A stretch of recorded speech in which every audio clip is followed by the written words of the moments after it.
Yeah. So you've done this with kids, Yeah. right?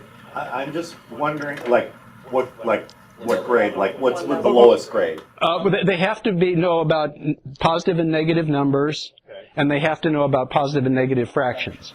Okay, so the part I'm curious about when you're doing this with kids is the infinity part, because we've maybe thought about that before. No. Kids. Okay, it's weird. In my experience, the younger kids like it.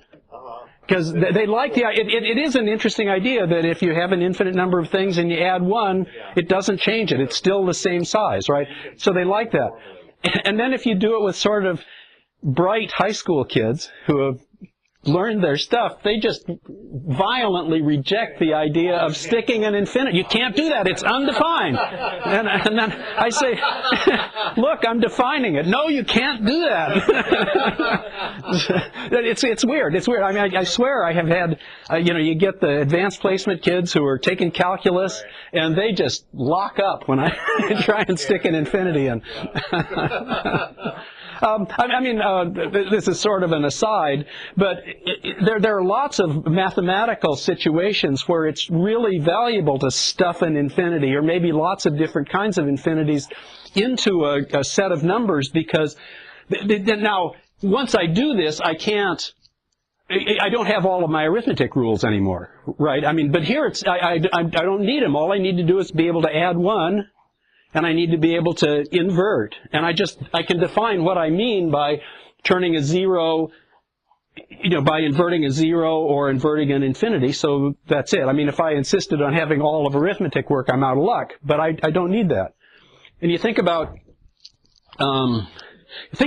drawing a picture in perspective, right? You have the railroad tracks, and what do they do when you draw it? They converge. And at the horizon, the two, on a flat ground, the two railroad tracks hit. So what have you basically done? Where do they hit? They hit infinitely far away, and so your perspective projection turns out to pull infinity into some place on your painting. That's effectively what's going on, right?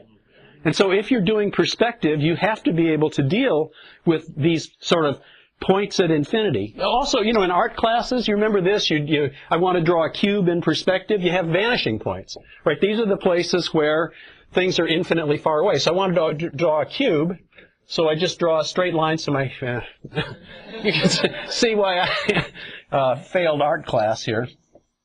Okay? And then you say, okay, so this one goes to here, this one goes to here.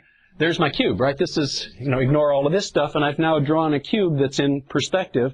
But to do that, I had to sort of, in some sense, had to stuff into our coordinate system two different points that, infinity in this direction wound up here in my picture, and infinity in the perpendicular direction wound up here in my picture. So it isn't wrong to stick infinity in, as long as you make sure your operations work in a reasonable way. And since we don't have very many bad operations here, we're in pretty good shape, right?